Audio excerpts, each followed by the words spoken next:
Hello and welcome to Mr. C's History. Now I'm here in a place which has got a bit of an identity crisis, sometimes called Wellington Square, sometimes called Constitutional Square. Many people simply know it's Hyde Park Corner. But whatever the case, the building behind me also has an identity crisis. For many years it was called Wellington Arch at the top of Constitution Hill and is now known as Constitutional Arch. And we are here to, of course, discuss the Duke of Wellington. I'm going to go around London and various other places to look at this interesting man, to see who he was and why he's so significant, because there's loads of memorials about him all in London. The statues are agog everywhere. Why? Now, and also, why was this originally called Wellington Arch? Well, because originally it had this ludicrous statue, mounted statue of Wellington on top. That statue is now in Aldershot, and they've replaced it with this known as a quadriga, a enchantress with on 4 chariots. It's apparently the largest bronze structure in all of Europe. Bigger than the one near the Brandenburg Gate, apparently. But let's go off now and talk about this man Wellington and why he's so synonymous with monuments in London. Why is he so famous? There is still a statue of Wellington here in Constitution Place, or as it was once known, Wellington Place, and it's the one that stands here. Controversially, it's looking away from what was Wellington Arch, and so when the Queen's funeral came through here and a lot of the processions and the royalty, he's facing backwards for them. The reason why that is because Abse House, his former home, is just over there, that way, just so he's looking at his former home. The reason why I want to focus on this, though, is actually he's sitting on Copenhagen, his faithful steed, the horse he had throughout the battles of Waterloo and throughout most of his French campaign, if not before. There's a very famous bit of the Battle of Waterloo where he had to go on a very perilous ride to find and talk to Blucher, the leader of the Prussians, on Copenhagen. And I think he was on him for the battle for about 17 hours or something, and Copenhagen never wavered. I think there was some attempt he maybe tried to kick him in the face as soon as he dismounted, but whatever the case. So here we have Copenhagen, and he retired Copenhagen and had a lovely time, and he's buried with a gravestone in Duke of Wellington's house in Hampshire as well. So this is a good statue to see Copenhagen. Well, here is that statue in Aldershot that I was mentioning there, and it is huge. It would have totally dominated that Wellington Arch. He's looking quite proud on there. He's on Copenhagen again. He's got his cloak on. Very lifelike depiction of him as well, and his face up there, which is interesting. Big hat on, etc. But I say it was way too big, and I think it was very ostentatious. Indeed, Queen Victoria declared it an eyesore, and said it was marring her view from Buckingham Palace. So when he died, and then actually a bit later on, they moved it at Hyde Park Corner, and they took the opportunity to bring it here to Sleepy Aldershot, right by the military encampments, because it was deemed to be more accepted here. And I think, this yet another example of this man with these huge memorials. Why do we keep celebrating him?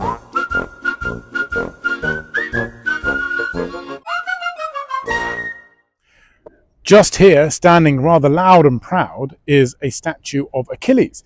This is also known as the Wellington Monument. Of course, it's not a statue of Wellington. It is actually a statue of Achilles dedicated to Wellington. Who is this person? Well, he was born Arthur Wellesley in Dublin in Ireland to Irish nobility. So yes, he was a posho, 100%, of course he was, but he wasn't quite the posho that he's going to become, the earldom and the huge stately homes in England, etc. So he does actually travel quite far further into the upper classes. I think that's fair to say. Anyway, he was educated in Eton, and he's claimed to have said the phrase that the Battle of Waterloo was won on the playing fields of Eton. However, there's quite a big suggestion that this isn't actually true, because he hated his time in Eton. He didn't really spend much time there, only a couple of years, and in the time he was there, in the sort of 1780s, there was no playing fields at Eton, so that can't be true. So I think that's a very apocryphal thing. Anyway, age 12 or 13, I think, he has to leave Eton because his father dies, and actually his family goes into a bit of a financial constraints. They move to the Netherlands, and he develops this sort of Europeanness. Anyway, eventually joins the army and really does start to establish himself. And one of the main places he establishes himself is commanding troops in India. Yes, he's definitely one of those colonials propping up Britain's role in the empire, and this is the turn of the 19th century, so real difficult stuff, and sort of suppressing locals and working with the Maharajas, etc. Not great stuff with our modern lens, but enough for him to demonstrate his success and his prowess, and he gets elevated up to colonel, to generals, etc. Now, by the time we get to 1812 or so, he's extremely famous, and he is lieutenant general, etc., doing extremely well. So he ends up fighting in what is known as the Peninsular War against the old advocate, of course, Napoleon. And he fights Napoleon throughout Portugal and throughout Spain, various different battles, sometimes losing, having to retreat, sometimes coming back. But he gets very famous from this reputation of being a defensive general, sort of the Jose Mourinho of his day, holding back, parking the bus, and then attacking when the enemy's at their weakest. Very significant battles, Battle of Salamanca, etc., pushes it until Napoleon has to eventually admit defeat. 1814, Napoleon abdicates. Wellington and the British Army, amongst others, of course, are victorious. He heads to the Council of Vienna to decide the future of Europe, but Napoleon has other ideas. Now let's go to Waterloo to discuss what exactly that is. This, of course, is Waterloo Station. Now, this building hasn't really got much to do with Wellington or Waterloo. It's actually named after the bridge. Waterloo Bridge came first. That was built in the 1820s. This was built quite a bit later, so it's more named after that, which of course was named after the battle. And this bit here is the famous bit as you walk in, is a memorial to World War One. But anyway, this is a good place to talk about the Battle of Waterloo, the battle that defines Wellington's sort of legend, as it were. Well, the lead up, as I said, he had actually defeated Napoleon in Spain, and Napoleon was put in exile on the island of Elba, in Italy. Of course, Napoleon, being Napoleon, didn't give up. He escapes and he marches his way up through Italy, through France again, gathering thousands and thousands and thousands of supporters, ready to take back his power, his ability to be emperor once again of France. So they hadn't defeated Napoleon in Spain. He just comes back, this time with a vengeance. Now, his plan was, actually Napoleon was pretty much against everyone else. He was against the English army, led obviously by Wellington. There was the Prussians, sort of northern Germany kind of thing, led by Blücher, the very famous General Blücher. Then there were Dutch, and there were a few others, Germans, who went under the control of Wellington. Anyway, Napoleon's best victory, the way he could get to it, is he couldn't face both of those two armies at the same time, the Prussians and the Brits. So he needed to get one first and then get the other. So he goes for the Prussians first, and he does. He beats them in a battle just in the south of Belgium, and he thinks he's defeated them, but crucially, he does a very un-Napoleon thing. He doesn't chase after them. Napoleon used to be very good at really, really defeating his enemies, getting rid of everyone. He doesn't. He then decides to go north to take on Wellington at Waterloo, just south of Brussels. Because if he gets to Brussels, he can take control of most of mainland Europe. So all Wellington needs to do is hold firm. That typical Wellingtonian tactic of just defend. He managed to get himself on a ridge, which is really surprising in Belgium. Usually he's flat as a pancake. Gets himself on a ridge. Napoleon tries to tackle and take him. He gets very close. Wellington nearly falters, and he's suffering huge losses. 60,000 British soldiers, or 60,000 soldiers under the command of Wellington, die at Waterloo. But just in the nick of time, Blücher and the Prussians come back, and they smash into the side of Napoleon's French forces, and the rest is history in that sense. Napoleon is captured, the Wellington pushes on the way through to Paris, and France is liberated once again.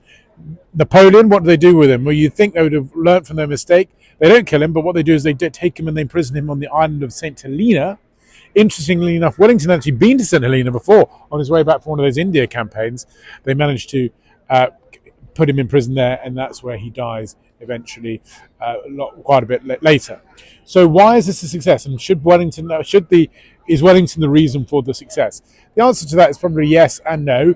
Wellington does survive wave after wave of French attacks, and he is credited with really championing and controlling his men. He was there at the front line. He wasn't just with some drinks cabinet somewhere else. He was there on horseback the whole time of the battle, trying to communicate with the Prussians, etc. So yes, he commanded his men. He only really, though, commands, dare I say, half, maybe not a third, and it is really the Prussians coming in that save his bacon. If they had been any later, I'm not so sure that Wellington could have survived the onslaught. But he does, and so the legend is born once again. Great legends came about from his previous battles. Now this one is going to put him into the pantheon of greatness. This is Abse House, and I've come round the back because it's on Hyde Park Corner and it's a sort of siren fest today. But this is where the Duke of Wellington lived. And indeed, he lived here during his time as Prime Minister from 1828 to 1830, and then briefly again for a few months in 1834. He didn't want to live in Downing Street. He thought it was too small. He'd rather live in his lovely house here. Interestingly, the address of this is number 1 London. Taxi drivers love it. I think if you were ever to get into a cab and say you wanted to go here. Let's talk a little bit about his time as Prime Minister, which I'm not sure is as much of a success as people perhaps maybe think. His reputation really is preceded by his military success as a general. I think he found it much harder in politics, where he can't really order people around as much, and he couldn't quite always get the way he wanted. Only one real significant success, and that's the emancipation of the Catholics. I think his Irish roots have meant he was sympathetic to the Catholic cause, and many Irish MPs were really pushing for this. And indeed, his party, he was a Tory, as it was known. It's going to change for the Conservatives a bit later, and he does change with it, but he, as a Tory, their party voted against it. What did the emancipation of the Catholics do? Well, it made it free to be Catholic, and he pushed this forward. So perhaps there's a success. A failure is probably part of the fact that there were lots of riots in his time as office, and he indeed resigned because of that. And one thing that was pushed through was the Great Reform Act, the act to give more people the vote, more men specifically the vote. He opposed that. He was against the idea of voting, of great reform. So on the whole, bit of a mixed legacy when it comes to being a prime minister. But anyway, he lived here during his time. You can actually go and visit, I think, and there's interesting artifacts associated with his life. This rather brutalist-looking building is the National Army Museum, and they've got lots of Wellington things, including a map of Waterloo, and then he got his cloak that he wore there, Waterloo, and his hat and his gloves. They've also got the skeleton of Marengo, which was Napoleon's horse. We've talked about Wellington's one, and weirdly, they also got a lock of his hair.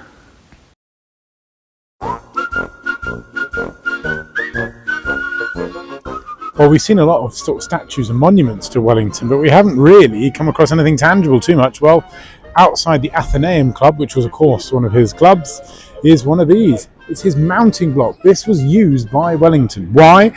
Well, because ever the hippophile, he liked to go around London on his horse. Of course, he was a very skilled horseman, as we know from many of his battles. But he would go around London, and as he was getting older, it was getting harder and harder to get off his horse. So every time he came to the Athenaeum, he'd have to do a desperate scramble. So in 1830, he requested that this mounting block was put here so that he could elegantly get off his horse and go in to his club.